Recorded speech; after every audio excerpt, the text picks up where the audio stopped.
Okay, let's start with a question. How many of us went to business school when we started up in business? I expect there won't be a particularly large show of hands. No, and that's because most of us decided to go into business just doing something that we love, or maybe something that we're really good at doing. It's usually a little way down the line that we start to reflect on not actually gaining a grounding in the useful things like sales, marketing, finance and operations. Yeah, and that's when it all starts to feel, well, a bit difficult. I'm Nikki. I've been running businesses since 2004, and I'm the founder of the Growth Community, which is a place where businesses come to network and support each other's business success. And I'm James, and I started my business back in 2020, helping businesses, brands and organisations to unlock the power of podcasting, basically using audio as a way to market and grow their business. Well, in our line of work, we both meet a lot of businesses and we're constantly learning new things from being around them. Every day literally is a business school day.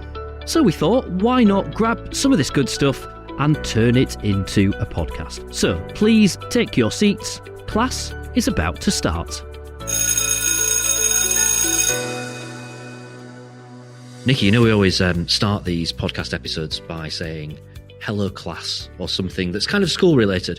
I always think about the beginning of a school day involves an assembly and singing a hymn. So we'll start today by singing a hymn. Not really at all. I've got myself all geared up to sing Jerusalem then. We will do that at some point, but okay. Today is not the day. So welcome along to today's class. We are talking CRMs today. We are, yes. So today we've got Mandy with us. So I've known Mandy quite a long time. And if there's anyone who knows pretty much everything you need to know about CRM, it's Mandy. So we kind of thought if we were going to help Steve along the way to understand CRMs and why in small business we need to have one, we figured Mandy was absolutely the person to talk to. So Mandy, welcome to Every Day is a Business School Day podcast. No pressure there at all. Thank you. No, what an introduction. Thank you, Nikki, and thank you, James. It's good to be joining you both today. Well, it's really good to have you here. So, Mandy, do you want to start by just saying, where you come from? Yeah, sure. So our business is in Peterborough and it's called CRM Insights. We've been operational for 8 years and the business was started with 2 directors who previously had their own businesses working within CRM, membership organisations, sales and marketing. And so it seemed a natural fit to merge the 2 companies and start CRM Insights. So we now have 7 full-time employees. And I've been with the business 7 years in a couple of weeks' time. And it's been great seeing the business grow and being on part of that journey. My role here is business relationship manager. So I get to do all the nice things, which is talk to lots of people and meet lots of prospects and help them with how they need to plan their CRM journey. So shall we start right at the beginning then? Because, we talk about CRM. What the hell does it mean? What is it? So basically, CRM stands for Customer Relationship Management, and it's a software platform. Now, they can be in several different forms, though. So they can be cloud-based, they can be on-premise, they can be a bespoke solution that is created by a software developer. But the most popular solutions are cloud-based solutions, which tend to be seen as out of the box, off the shelf. And it's not always suitable for every type of business. However, there are sector-specific solutions, and a lot of the solutions are highly configurable. So the initial inquiry that anybody would need to look at when they're researching solutions would be to find out whether the solution is going to be suitable for their business. Why should we have one? I mean, I remember when I first thought I need a CRM, you kind of sit there and think, oh my goodness, there's so many of them out there and I don't really know where to start. And quite often small businesses start with very small cash flow. So, sometimes I guess you've got to start with something that's less configurable or simpler, and then you have to work on something. But I think it's about understanding in the beginning, why should we have one? And what kind of things you should be looking for when actually identifying which one to start with? So to begin with, when you're starting out in business, Nikki, it's very easy just to use simplified forms of, say, notebooks, your diary, a Google Calendar, and even just having business cards or putting things on a spreadsheet. And when you start out in business and you've probably got, say, 1 or 2 clients, you may know everything that's going on. However, as time progresses, you can often forget the conversations that you've had, especially when small businesses are often doing their own marketing, their own sales, their own admin, invoicing.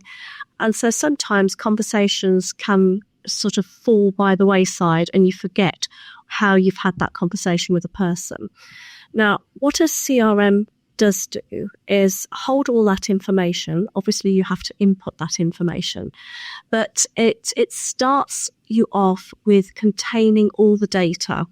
And so as your business grows, then there's an opportunity to look back and see if you've put all your sales leads in that. So that can be people you've met, say, networking, people you've met at exhibitions, people you've been referred to.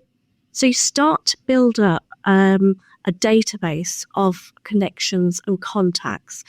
Now, also, people tend to probably start off with social media platforms, especially where they're free.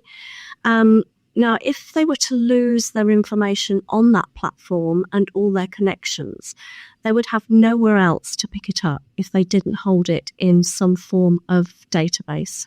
I think that's a really important point, actually. And it's something I speak to a lot of small businesses about, their whole world is on Facebook or, one of the social media channels. And the chances of something going wrong there, being hacked or Facebook closing you down or something going on, all that information is gone. And actually, as a small business, probably the most valuable thing you have as a small business is that asset. Your customers, they are the asset. If you've got a plan to sell your business or any of those sorts of things, having a database is an asset. It's also, CRM comes into it a lot more, further down the line, but actually the amount of businesses who haven't got a database and they're not using that database is incredible, actually, isn't it? And I think it was one of the things that I probably didn't do as well in the beginning. I didn't focus on that. And when you realize actually that you haven't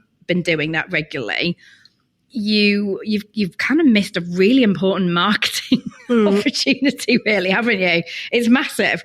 Absolutely. And so by adding all your contacts and connections into CRM, you can start to create a nurturing process for your sales pipeline, and also would be able to use, if you'd got the agreement from them, their email addresses for marketing purposes. So then you soon get to know whether the people that you've got within your CRM are going to be prospects for you, or whether they're just going to be people you can keep in touch with, people who could be referral partners for you, or even suppliers. They could be suppliers for you. So there's several different aspects of holding the data. But as you mentioned, Nikki, what is really important is for organizations and businesses to think that data is an asset and not just another admin task. Mandy, how did you end up specialising in this then? What's your journey? So my journey, I started out in the travel industry, actually, James, and it was something I always wanted to do. I always wanted to work in the travel industry, and it's such an interesting environment. However, from the outset, we always had a CRM system, a business system for keeping the information about all our clients. And so then we could see and start to gather information on where they like to go for their holidays and how often they went, what their spend was like. So you develop these personas. So when I left the travel industry and moved into the software environment, it just was something that I'd already known about. I'd used them for many, many years, more than I care to mention, really. I just have a real passion for the fact that data is all about customers, it's all about marketing, and people don't really need to think of it as just an admin task, which I think some people tend to think, oh, it's another thing to do. But once you actually start getting that data from a CRM, you can see where your business is heading, and you're nurturing a pipeline, a sales pipeline. So, people might not be ready for your services right now, but it could be something that they might be interested in the future. So, we're going back to talking about Steve, our business owner that we talk a lot about in this podcast. If he's kind of, he's perhaps heard that he needs to get this CRM, what kind of process do you think we should go through, or that Steve should go through, to identify what's going to be the right kind of CRM for him? And I'm guessing that it might be that in the early stages, it's one CRM, but there's an aspiration to move to something different as the business grows. But what would be a good process to go through to come up with a sort of a decision making process for that? That's a great question, actually, Nikki.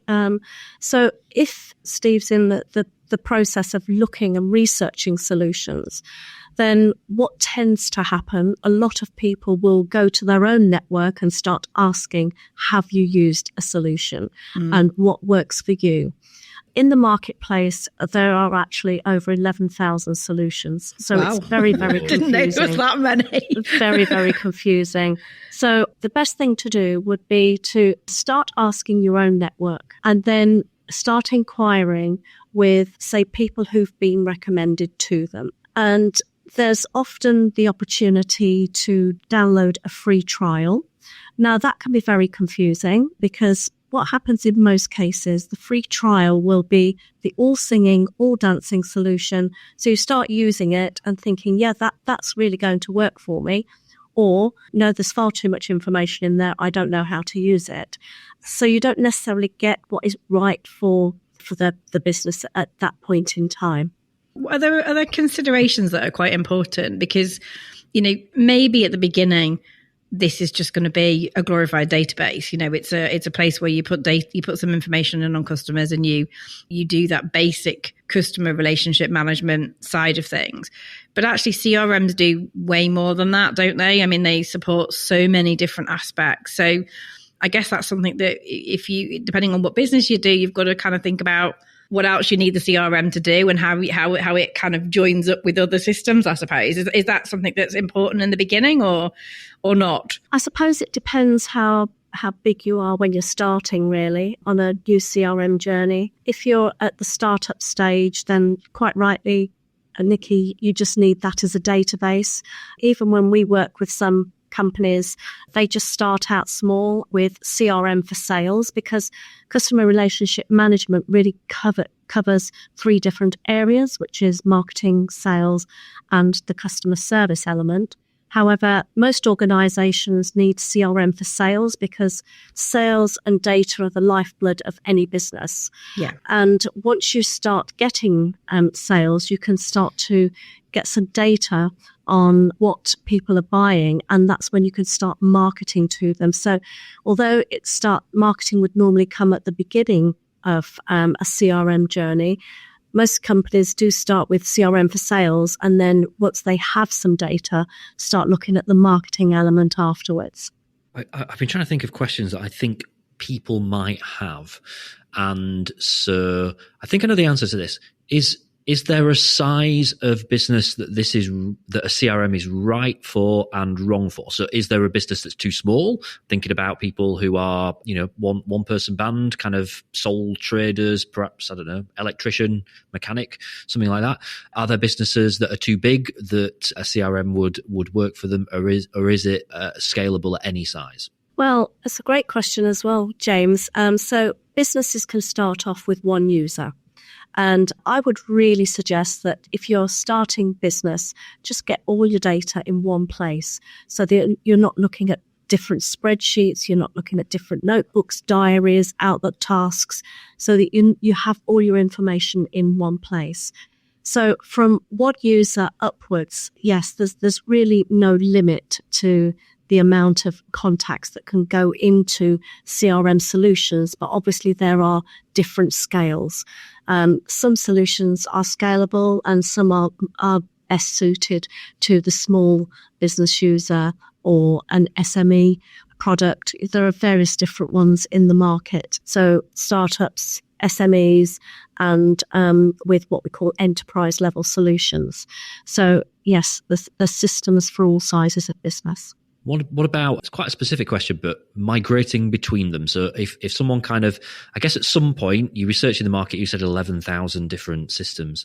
At some point, someone's got to make a leap of faith and decide, right, this is the direction I'm going to go in.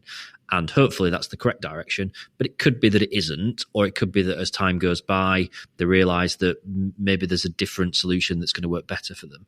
Can you move between different platforms, and how easy or difficult is that? And I ask that because once upon a time, someone said, moving your phone number between mobile networks is really easy now. And if you've ever done it, it's really not. And you end up where you have a day where you think your number's just floating around in some kind of mobile phone cyberspace, and you think it's gone forever. And then suddenly everything starts working again and it's fine. But I think these things about kind of moving between different platforms, people tend to go, yeah, it's really easy, but is it really easy? Oh, that's a brilliant question. We talk a lot about data migration because there are data migration tools, and we do in-house data migration. However, it's not very easy to always move data from one platform to another. We at CRM Insights, we've written blogs on it, and we get asked a lot of questions. We had an inquiry from Canada just the other week asking about data migration. Right. So between platforms, it is possible, but some of the data migration can take longer than other, moving from one system to another. Sure. So it really is a matter of having a conversation about it, James, because yes, it depends what system it's already in and what system it's moving to. Okay. I want to ask you something. This is a really specific question to ask, but I can imagine people thinking this. So when people talk about CRMs, HubSpot comes up quite a lot.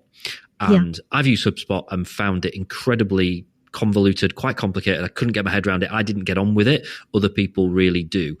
What do you think? Is that a good starting point for most people to kind of, you know, the kind of the go-to of HubSpot, which I guess people go to perhaps at the beginning because it's free. I don't know if that's the main driver, but I'm guessing I think that's a good point. Is that, I mean, I actually do use HubSpot only because at the time it was free, and at the time I needed anything that was free when I started up the growth community because I had no money. So I do use HubSpot. It is quite convoluted. The free, you know, the free level that I use actually does quite a lot, and I've been able to set up quite a lot of different things from that. So I have set up automations off it. It's got a great API with things. So probably we need to talk about API in a second, but you know, it does actually interact with things quite well. I can add the basic kind of levels of data that I need to add. So I can scan business cards and they go straight in, things like that, which actually works really well for me. And as an entry level, and it's free, it's fine. I think that the problem with HubSpot comes if you want to do anything slightly more complicated, it gets very expensive very quickly. Right. And like you say, it's a big monster. It does amazing stuff. And if you've got the money to throw at it, I can see that it would be a brilliant tool to have. I think if I went any bigger than where I'm at, HubSpot would probably stop being cost effective. Yeah. So I think that there probably is other tools out there, but like you say, I think HubSpot's a big player, isn't it? And everyone just goes there. So I suppose but it is about finding something that is free is good, but or cheap when you're starting out, isn't it? But like you say, it's got to be able to, if you need to migrate, you want something that actually does migrate easily. So probably actually, do you want to explain what an API is actually, Mandy? Because I think that's quite important. I hate using acronyms when nobody understands what they are. Yes. So what happens with an API, you have to think of it as a connector. So if you think of two pieces of Lego, for example, if they won't join, then you have to have a piece in the middle to connect it. And that is what an API is. It's an interface that helps to connect two different systems to each other. You have like an open API, or if there isn't an open API, then you have to go via a third party. And that would be a solution called Zapier, for example. So again, just a way of connecting it all. Do you know what it stands for? Yes, I do. It's Application Programming Interface. And that's basically what it is, really, isn't it? It's a piece of code that kind of makes things talk to each other at the end of the day, isn't it? It's that Yes. it's what makes it open to other systems. So, you mentioned Zapier there. I mean, I that's exactly what I do. I use Zapier with my HubSpot and, with a Xero and a Go Cardless and a few other different systems. And it's such a simple way to create a system without actually having to go and create a system, if you know what I mean. So I think Absolutely. there's probably so many different varieties of things that a small business could actually do off the back of that. Yeah, and like you said, Nikki, a lot of people do start out with HubSpot because it's free and yes, it's a known product, but it just depends really what the business wants. And like you said, whether you need eventually to migrate away from HubSpot, because as you quite rightly said, if you want to start adding the marketing element, which HubSpot is well known for inbound marketing, then that just does become very expensive. Another solution that is quite useful for small businesses, and you can start off with a free solution, is called Capsule CRM. So it's a small business CRM. And when I ran my own business for 9 years, Capsule CRM was the one that I used. So it's got a very user-friendly interface. And is that fairly good for using API as well? To yes, connect to it does have some of them as well. Yeah. Cool. Okay. Well, that's good because I mean, HubSpot's just is easy, I suppose, isn't it? It's there. It's you just create an account and away you go. And so I guess that's why a lot of people end up there. But it is monstrous. It is hard to work your way around, and there's an awful lot in front of you, isn't there? It's very distracting, actually. So I found it very difficult to use on my own. I've needed help. It's ugly, isn't it? That's my complaint with it. It's just a bit ugly. Like some of them are really pretty, and it's just like you click and you drag things and you drop them, and it all feels very user friendly, like a really good UI. And HubSpot's just a bit bleh. Yeah, but having said that, I've managed to create a business around it, and actually I've managed to automate a lot of my systems from it. A lot of people use it, don't they? It must work. Like if it didn't work, people wouldn't use it. It's that simple. It's that simple. Apart from doing, basic, adding in of customers and their information. And obviously I've touched here on the fact that you can automate and, create these bolt-on systems. Is there any other reasons why a small business could utilize a CRM system? You've touched on like the integrations that you already use it for. So with CRM as well, you can integrate, say, if you're using Office 365, so all your emails could then go into like a customer record. So you've got all your information on hand.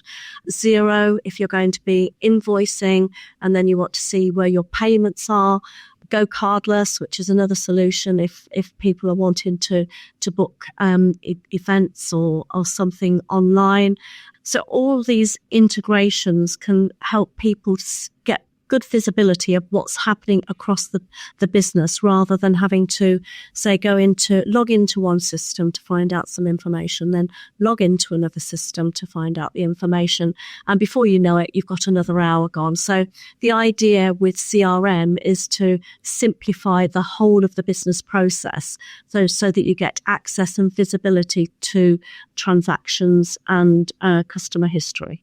So one of the things I know you talk about quite a lot, and it's something that's, I guess, is very, very important to businesses. And I think small businesses can sometimes actually not focus on this as well as they could. But you talk a lot about the customer journey and what that looks like, because I think that has quite a big impact on what systems you actually choose to use, because obviously these systems have got to map your customer journey. And we talked a little bit about some of this with Yvonne when we talked about systems and processes and that sort of stuff.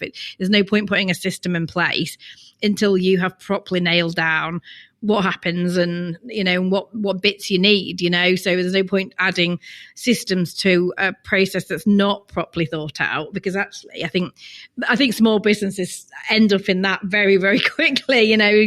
You get busy and all of a sudden there's all these things happening and you have no control over what is actually happening. So I suppose understanding your customer journey has got to have a big part in actually, if you actually are going to spend money on a CRM, you really don't want to be doing that until you properly understood where it's fitting in, I suppose. Yes, definitely, Nikki, because, a lot of people don't realise that there does need to be a process in place, especially if they're starting out in business and they've, say, previously worked for a large organisation. Often they believe that starting out in business will be easy and they'll just start getting business in. But in reality, we know that doesn't happen. They have to go through a process and they have to understand the customer journey. So the customer journey really does start with the building the awareness and going all the way through to sale and beyond the sale. So it would be a matter of mapping out how your customers buy and what information needs to be sent to them from a marketing perspective, and how that could relate to the information that you put into your CRM. Because there's no point in having a CRM that's got all the incorrect fields set up for it. If it doesn't relate to your business, then that portal itself is actually not going to be worthwhile. But also you have to think about the buyer's journey. So the customer journey and the buyer's journey is very different. The buyer's journey is a lot shorter and the buyer's journey tends to come from referrals, whereas the customer journey tends to start with something that's a lot colder. So as somebody that you've possibly just met. But it's really important to understand the process of what needs to be done when one thing has happened. So you meet somebody, you pop the sales lead into the CRM, what is the next action? And that is part of the customer journey. So if anybody's wondering what the customer journey is, that would just be a small portion of how you would need to think about the next part of the process. Final question that I want to ask you, which is quite specific, but so what do you do then, Mandy? How do you help people that come to you and go, right, brilliant, let's do some work together? What is it that you do with people? Right. So we take people through a process as well, James. And to begin with, when we have, say, an inquiry, first of all, we'll see if we're the right fit for each other. Because some people who approach us, they're probably not the right fit for us, and we're probably not the right fit for them.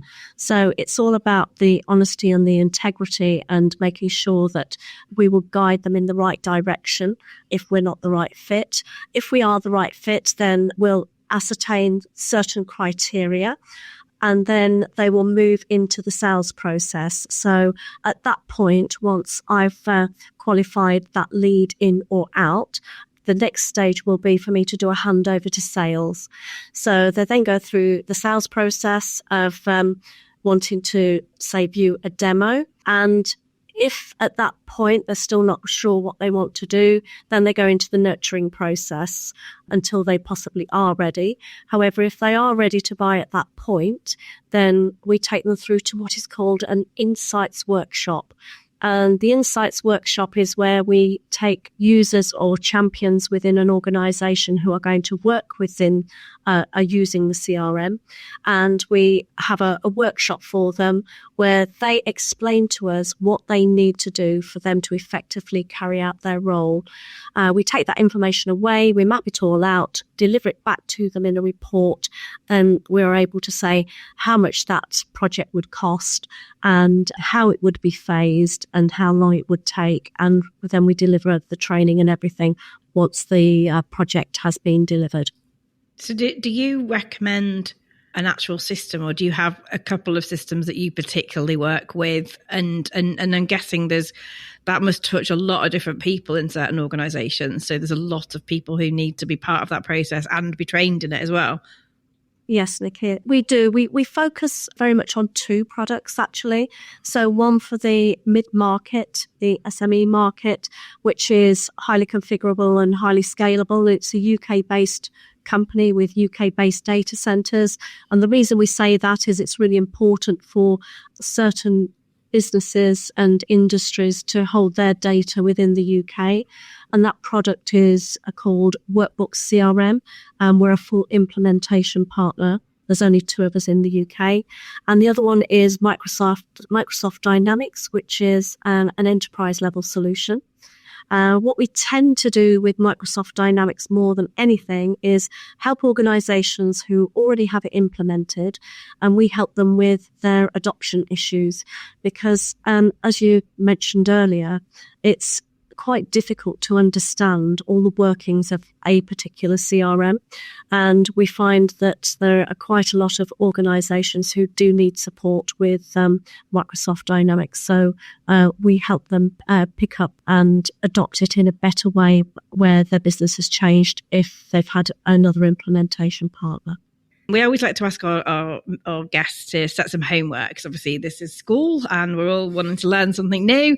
So what homework would you set our listeners to get them started on their CRM journey and just make that step in the right direction? What kind of activities could they do to, help them get on the horse and start actually using CRM effectively?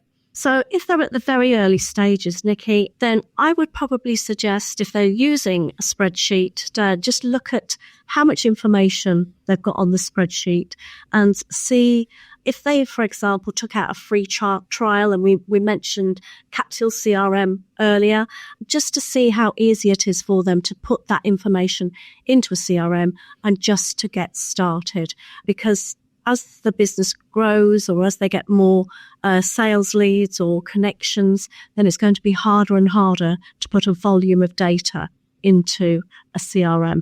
And so where can they, if someone wants to know more about CRM or they want to know more about migrating their data and all that kind of stuff, is there somewhere that they can go to learn a bit more about that? I mean, we've got quite a lot of resources, free resources on our website and blogs about data migration. And I'm always happy to have a call with somebody if they're really not sure. So people can visit crminsights.co.uk, or they can give me a call on my direct line, which is 01733 902 344. Or please connect with me on LinkedIn. I'm very active on LinkedIn. And I would just like to add, there's no such thing as a stupid question. So I'll be happy to have a conversation with anybody. We're good at those, aren't we? Amen. We do our best to try and ask stupid questions because other people are too scared to. So I think very, very well said. Mandy, it's been brilliant. Thank you. Some really interesting points, some great knowledge in there. I was going to say some interesting insights, and that sounded a little bit cheesy. So I didn't say that. Thank you for your time today. It's been a real pleasure to chat to you. Thank you very much, Mandy. Thank you for inviting me.